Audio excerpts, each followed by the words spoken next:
महानगरपालिकेची सेमीफायनल म्हणून ओळखल्या गेलेल्या खूप गाजावाजा झालेल्या बेस्ट पतपेढीच्या निवडणुकीचा निकाल लागला आणि दोन ठाकरे बंधू एकत्रितपणे लढत असलेल्या या निवडणुकीमध्ये ठाकरे बंधूंचा दारुण पराभव झाला.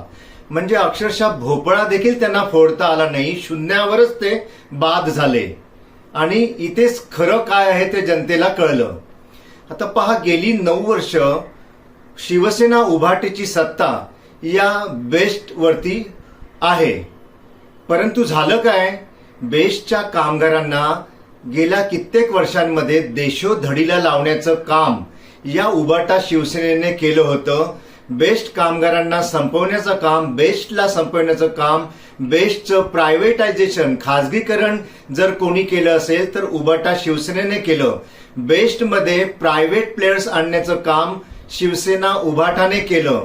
बेस्टचे कामगार अक्षरशः देशोधडीला लागली, त्यांची घरं उद्ध्वस्त झाली आणि म्हणूनच बेस्टच्या कामगारांनी उभाटा शिवसेना आणि या दोन्ही ठाकरे बंधूंना योग्य तो धडा शिकविलेला आहे.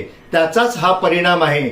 यावरून पुढे येणाऱ्या मुंबई महानगरपालिकांच्या निवडणुकीचं चित्र आता जनतेने स्पष्ट केलेलं आहे.